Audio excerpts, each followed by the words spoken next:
নমস্কার আমার ছোট্ট ফ্যামিলির সকল সদস্যদের তোমরা সবাই কেমন আছো? আশা করছি যে যেখানে আছো দূরে বা কাছের বন্ধুরা যে যেখানে আছো সবাই খুব ভালো আছো, সুস্থ আছো। তো শুভ সন্ধ্যা সবাইকে। বাইরে কিন্তু সন্ধ্যা ঘনিয়ে এসেছে, একটুখানি আলো আলো আছে বাইরে, দেখেই বুঝতে পারছো। তো এখনও যে পুরোটা সন্ধ্যা হয়েছে সেটাও কিন্তু নয়। তো আজকে ভেবেছি আমি যে ইভিনিং যে আমার রুটিনটা থাকে প্রতিদিন সেটাই তোমাদের সাথে আজকে শেয়ার করব। বিকাল থেকে কি কি কাজকর্ম আমি রাত 11টা 12টা অবধি আমার থাকে টুকিটাকি সমস্তটাই তোমাদের সাথে আজকে শেয়ার করব। ওই জন্য আজকে বিকাল থেকে ভিডিও শ্যুট করেছি। তো আগের ভিডিওটা যেখানে আমি শেষ করেছি সেখান থেকেই কিন্তু বা শুরু করেছি। সেখান থেকে বলতে আগের ভিডিওটা শেষ করেছিলাম স্নান করতে যাব তার আগে, আবার এই ভিডিওটা শুরু করছি স্নান করা হয়ে গেছে তারপর থেকে আবার শুরু করলাম আর কি বিকালবেলার থেকে। তো যাই হোক, আর বেশি বকবক করব না, এনা তেনা করে এখন ভিডিওর মূল পর্বে আসি। তো বিকাল হওয়ার আগে আর কি, এটা আমি ছোটোবেলা থেকে দেখে আসছি, আমার মাকে দেখতাম বিকাল মানে সন্ধ্যা হওয়ার আগে ঘর ঝাড়ু দেওয়া, উঠোন ঝাড়ু দেওয়া, এটা আমি দেখে এসেছি। তো আমি দেখে দেখে অভ্যস্ত, আর আমিও এটা পালন করি ওভাবে। শ্বশুরবাড়িতে থাকলো তখন করি, আর বাসায় থাকলো তো অবশ্যই করি। তো ঘরটা ঝাড়ু দিয়ে নিলাম। সন্ধ্যাবেলায় নাকি ঘর ঝাড়ু দেয় না বা সন্ধ্যার পরে ঘর ঝাড়ু দেয় না। তো অনেক সময় কার্যক্ষেত্রে কিন্তু আমাকে করতে হয়, ঘরটা ঝাড়ু দিতে হয় সন্ধ্যার পরেও, রাত 8টা 9টা বাজে তখনও। কেন বলো তো, ছোটো বাচ্চা আছে, অনেক সময় এত নোংরা করে তখন আর ঝাড়ু না দিয়ে পারা যায় না। তো যতটুকু মানা ততটুকু চেষ্টা করি মানার, কিন্তু যখন পারি না তখন বাধ্য হয়ে নিয়ম ভাঙতেই হয়, তাই না? তো যাই হোক, এদিকে স্নান করার পরে কিন্তু আমি আর জামা কাপড়গুলো মেলতে ভুলে গিয়েছিলাম। যেহেতু প্রেশার ছিল, ঠাকুর পুজো দেব, তার জোগাড় করতে হবে, আবার স্নান করলাম, একটুখানি নিজেকে ফ্রেশ করতে হবে, সারা দিনে অনেক ধকল গেছে আজকে। তো ওই জন্য ভাবলাম কি যে জামা কাপড়টা একটু পরে মেলে আগে আমি বিকালের যে কাজটা থাকে ওদিকে সন্ধ্যাটাও লেগে যাবে, তো আগে ঝাড়ুটা দিয়ে নিই। তো ওই জন্য ঝাড়ুটা দিয়ে তারপর আমি আসলাম জামা কাপড়গুলো মেলতে। এখানে দেখো মেয়ের জামা প্যান্ট ছিল, তো ওটা মেলে দিলাম। পায়ে স্কুলের যে মোজাটা ছিল, আজকে যেহেতু খেলাধুলা হয়েছে তো জুতো খুলে খেলাধুলা করেছে মাঠের ভিতর, মোজার অবস্থা তো একদম বিচ্ছিরি হয়ে গেছে। ওই জন্য আজকে মোজাটা আবার ধুয়ে দিলাম, ধুয়ে দিয়ে আবার দেখো এখন মেলেও দিয়েছি। আর আমার সকালে বাসি নাইটি ছিল, সেটাও কিন্তু আজকে মেলতে পারিনি, ওই যে হুড়োহুড়ির ভিতর ছিলাম, ওই জন্য আর সময়ই হয়নি। আর আমার যদি বেশি হুড়োহুড়ি লেগে যায় না, আমি কাজের কোনো আগাগোড়াই পাই না। তোমাদের কি এরকম হয় অবশ্যই কমেন্ট করে জানাবে। না তোমরা আমার ভিডিওর এই পর্যন্ত আসো কিনা, যদি তোমরা থাকো প্লিজ আমার চ্যানেলটা সাবস্ক্রাইব করে দিও। আর আমার ভিডিওটা একটুখানি দেখো, প্রথম থেকে শেষ অবধি দেখো, দেখে যদি তোমাদের ভালো লেগে থাকে তাহলে অবশ্যই একটা লাইক একটা কমেন্ট করে যাও। আর তোমাদের এক একটা লাইক আমার কাছে মানে পরবর্তী ভিডিও করার জন্য কতটা উৎসাহ পাই আমি, সেটা তোমাদের আর বলে বোঝাতে পারবো না। এটা যারা ভিডিও করে বা ক্রিয়েটার তারা অবশ্যই জানে। তো তোমাদের কাছে আমি অনুরোধ, মানে তোমাদের কাছে আমার অনুরোধ রইল, প্লিজ প্লিজ আমার চ্যানেল থেকে একটুখানি ঘুরে যাও, আমার ভিডিওগুলো একটুখানি দেখে যাও। দেখতে দেখতে ভালো লাগবে অবশ্যই, একদিনে কিন্তু কোনো কিছুই ভালো লাগে না, অবশ্যই দেখতে দেখতে তোমাদের ভালোই লাগবে। আমার এরকম হয়, অনেক ভিডিও আমি দেখি, অনেক সময় প্রথম দিন দেখে অতটা ভালো লাগে না, কিন্তু দেখতে দেখতে তার কিন্তু প্রেমে পড়ে যায়। তোমরা এরকমটা প্লিজ করো, তোমরা একটু আমার চ্যানেল থেকে ঘুরে যাও, আমার ভিডিওগুলো একটুখানি দেখো, তোমাদের কাছে এটা আমার একান্ত অনুরোধ রইল। তো যাই হোক, তোমরা পাশে থেকো, ভালোবাসা দিও, সাপোর্ট করো, এটুকুই তোমাদের কাছে আমার চাওয়া পাওয়া। আর তো বেশি কিছু চাই না, একটা লাইক একটা কমেন্ট আর চ্যানেলটা সাবস্ক্রাইব করে দিও, যাতে পরবর্তী ভিডিও যদি মানে আমি পোস্ট করি তাহলে তোমাদের কাছে অবশ্যই চলে যাবে।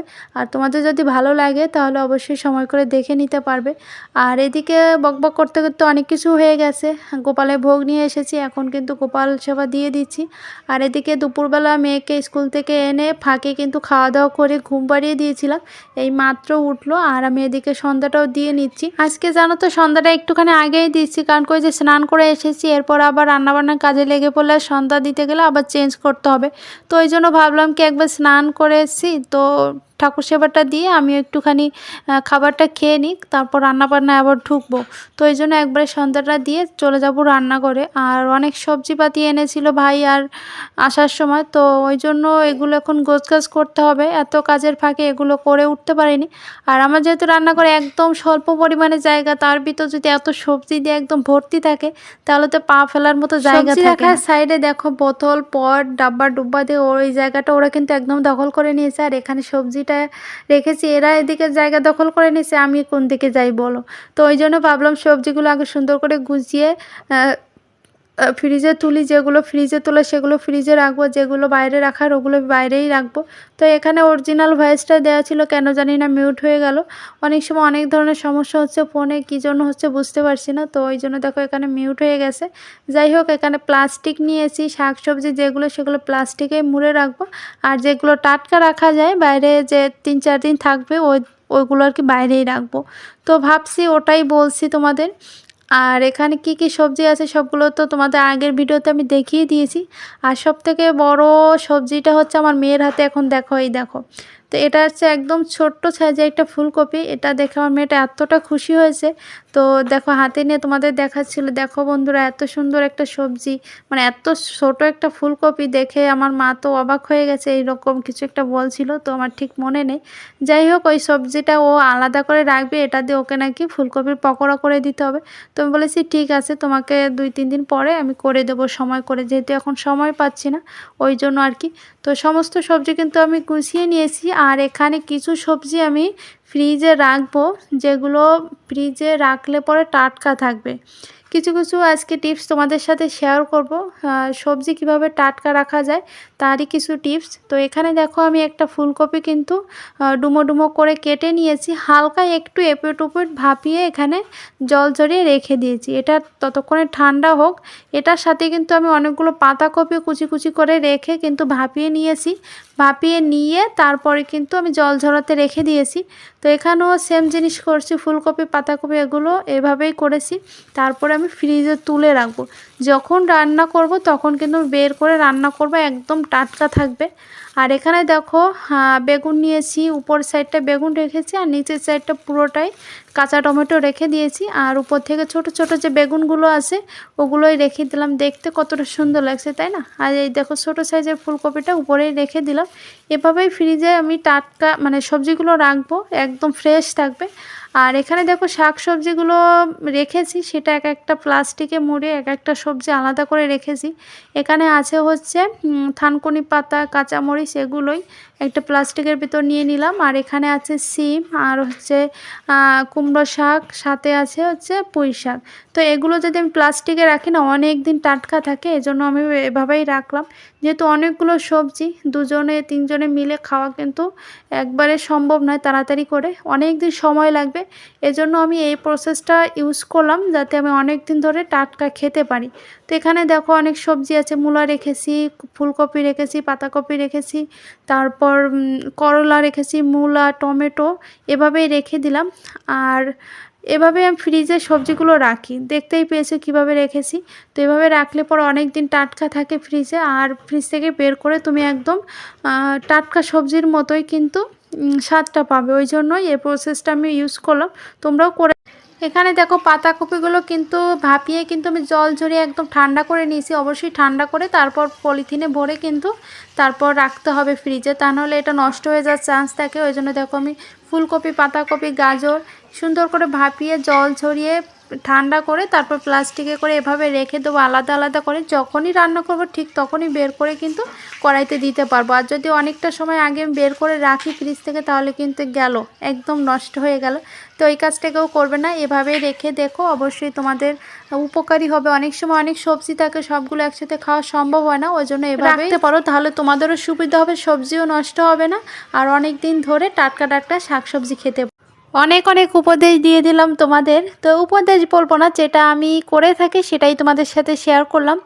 আর কিছু কিছু টিপস কিন্তু আমি দিদির কাছ থেকেও শিখেছি, আর কিছু কিছু আগে নিজের থেকেও করতাম, তাই ভাবলাম তোমাদের সাথেও একটুখানি শেয়ার করে দিই। যাই হোক, এখন রান্না করে আবার কিন্তু ঢুকে পড়েছি, রান্না ছাড়া তো আর উপায় নেই। এখন এতটা খিদা লাগছে কি বলবো, সন্ধ্যা দিয়ে একটুখানি খেয়েছিলাম, ওই সময় খেতেও ইচ্ছা করে না। আবার টেনশন হচ্ছে তাড়াতাড়ি রান্নাবান্না কমপ্লিট করতে হবে, ওদিকে বর অফিস থেকে চলে আসবে, এদিকে ভাইরাও চলে আসবে। তো ওই জন্য তাড়াতাড়ি করে রান্না করে এসে আমি কিন্তু একা হাতে কাটাকুটি করে মশলা বেটে এখন এই যে মাংসটা ম্যারিনেট করছি। আর এটা হচ্ছে হাঁসের মাংস, চীন হাঁসের মাংস। এটা আমার ননদ বাড়ি থেকে পাঠিয়েছে আমার ভাইয়ের কাছে আর কি। তো এবছর শীতে প্রথম হাঁসের মাংস খাওয়া, অনেক দিন হলো খাওয়া হয় না। বাড়িতে গেলে পরে মা অনেক হাঁস মুরগি পালে, তো তখন হাঁসের মাংস মুরগির মাংস দেশিগুলো খাওয়া হয়, কিন্তু মানে বাইরে থেকে দেশিগুলো খুব কমই খাওয়া হয়। তো যাই হোক, একদম টাটকা টাটকা হাঁসের মাংস খাওয়া হবে। তো আমার ভাই তো হাঁসের মাংস খাবে না, ওর জন্য আলাদা করে একটুখানি গিলা কলিজা রান্না করছি, যেটা তোমাদের শর্ট ভিডিওতে দেখিয়েছি অবশ্যই। তো ভেবেছিলাম একটা রেসিপি তোমাদের সাথে শেয়ার করব, কিন্তু সেটার আর সময় হয়নি, তো এই জন্য শেয়ার করতে পারলাম না। তো এদিকে এক কড়াই ভাইয়ের জন্য রান্না করা হচ্ছে, অন্য কড়াইতে আমাদের জন্য মাংস রান্না করা হচ্ছে। অবশ্য ভাইকে লাস্টে একটুখানি দিয়েছিলাম, একটুখানি বলবো না, ওকে 2-3 পিস আমি দিয়েছিলাম, কিন্তু ও এক পিসই খেয়েছে। বেশি খেলে ক্ষতি, যেহেতু ওই জন্য আর খেলো না। অ্যালার্জি যাদের আছে তাদের যে কী সমস্যা, মানে কত খাবার যে খেতে পারে না, যেটা খেতে ইচ্ছে করে অথচ কিন্তু শরীরের দিক তাকিয়ে কিন্তু খেতে পারে না। তো তবুও একটুখানি মনটাকে শান্ত করার জন্য, আমার মনটাকে শান্ত করার জন্য ভাইকে জোর করলাম। তো এক পিস খেয়েছিল, তাতেই অনেকটা শান্তি পেয়েছি। আমরা সবাই খাবো, ও যদি না খায় কেমন লাগে বলো, আমিও খেয়ে শান্তি পাবো না। তো ওর জন্য একটু আলাদা রান্না করলাম। আর এদিকে সুন্দর করে মাংসটা ম্যারিনেট করে কিন্তু অনেকটা সময় রেখে দিয়েছিলাম। এর মাঝেতে আরও কত কাজ করলাম সেটা আর বলার বাইরে। আজকের দিনটা আমি এতটা ব্যস্ততার ভিতর অনেক দিন হয়েছে কাটাইনি, তো আজকে অনেক অনেক ব্যস্ত ছিলাম। আর যেহেতু শীতের দিন, কাজ করে কিন্তু সময় মতো, সময়ের কাজ যদি সময় মতো না করি তাহলে কিন্তু আগানো যায় না। আর আজকে কাজগুলো একটু এলোমেলো হয়েছে, ওই জন্য কিন্তু আরও বেশি একটু খারাপ লেগেছে আর কি। যাই হোক, কথাবার্তা তুতলে যাচ্ছে। যাই হোক, এদিকে ভাইয়ের মাংসটা কিন্তু হয়ে গেছে, আর আমাদেরটা ওদিকে কষানো চলছে। কষানো চলতে চলতে কিন্তু রান্না আমার কমপ্লিট হয়ে গেছে। এখন অনুশ্রী ওদের খেতে দেব। রান্না যেহেতু হয়ে গেছে, ছোট বাচ্চা দুটোকে খেতে দিয়ে একদম শান্ত করে দিই, তারপর ওরা আসলে ওদের খেতে দেবো আর কি। বড় অফিস টাইম শেষ হয়ে গেছে, ওরা বেরিয়েছে। আমার বর যেখানে চাকরি করে আর পাশে হচ্ছে মার্কেট, সেখানেই গেছে আর কি ভাইরা মার্কেট করতে। তো একসাথে ওরা আসবে আর কি বাসায়। তো ওই জন্য বললাম একসাথে আসলে ওদের খেতে দিতে পারবো। তো এদের দুজনকে খাইয়ে দিলাম। আর আমি কি রান্না করেছি সেটা একটুখানি দেখিয়ে দিলাম। মূলার তরকারি ছিল সকালে, এটা রেখে দিয়েছি। আর হচ্ছে কি রান্না করলাম, কি দেখালাম তোমাদের ভুলেই গেছি, মনে করে নিচ্ছি, দাঁড়াও। হাঁসের মাংস রান্না করেছি, তারপর ভাইয়ের জন্য গিলা কলিজা রান্না করেছি, আর হচ্ছে ছিম আলু দিয়ে রুই মাছ দিয়ে তরকারি করেছি। আর মূলার তরকারিটা সকালে বাসি, তো ওটাও রেখে দিয়েছি, যদি কেউ খেতে চায় খেতে পারে, বা আমি একটুখানি খাবো আর কি, ওই জন্যই বিশেষ করে রাখা। মূলার তরকারিটা খুবই পছন্দ করি, ছোটো মাছ দিয়ে করেছি, তো ওই জন্য রাখলাম। তো মাংস যেহেতু আছে, অন্য অন্য সবজিগুলোর দিকে অতটা নেশা থাকবে না, মাংসটার দিকেই ঝোঁকটা বেশি হবে। যাই হোক, সব কিছু একটু একটু করে খেতে হবে, এই হচ্ছে ব্যাপার। আর এদিকে মেয়েকে ভাতটা মাখিয়ে দিচ্ছিলাম, এটা দিয়েও খেয়ে নেবে। তো চলো বন্ধুরা, আজকের ভিডিওটা এখানেই রাখবো। তোমরা অবশ্যই আমার পাশে থাকবে, সাপোর্ট করবে, আর আমার চ্যানেলটা অবশ্যই লাইক করে দেবে, আমার চ্যানেলটা অবশ্যই সাবস্ক্রাইব করে দেবে, একটা লাইক করে দিও প্লিজ প্লিজ প্লিজ। তোমাদের কাছে আমার অনুরোধ রইল, তোমরা আমাকে নিরাশ করো না, তোমাদের ভালোবাসা ছাড়া আমি কিচ্ছু করতে পারবো না। তো তোমাদের তো বন্ধুরা, রাতে কিন্তু আমাদের সবার খাওয়া দাওয়া কমপ্লিট হয়ে গেছে, আর খাওয়া দাওয়া করে আবার রান্না করে চলে আসলাম। তারও একটা বিশেষ কারণ হচ্ছে, সেটা হচ্ছে পিঠা তৈরি করছি, দুধ চিতই পিঠা হবে আজকে। তো আজকে রান্না করতে গিয়ে একদম বেরোনোর সুযোগ পাচ্ছি না, রান্না করছি, পিঠা বানাচ্ছি, বা রান্নাঘরে অন্যান্য কাজ করছি। ঘরের বউদের এই একটা বিষয়, অধিকাংশ সময়টা কিন্তু রান্নাঘরেই তাকে কাটাতে হয়। রান্নাঘরই তাদের সবথেকে পছন্দের একটা জায়গা, অন্য অন্য ঘরগুলোর থেকে রান্নাঘরটা ওদের প্রিয় হয়। এখন কি মাংস চুরি করে খাওয়াচ্ছে? মা বলো। পারছি না এটা খুলতে।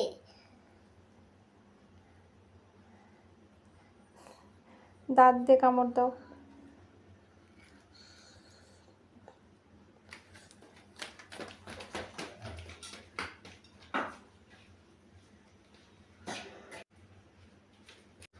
সেটাকে অসভ্য। অসভ্যতা বলে?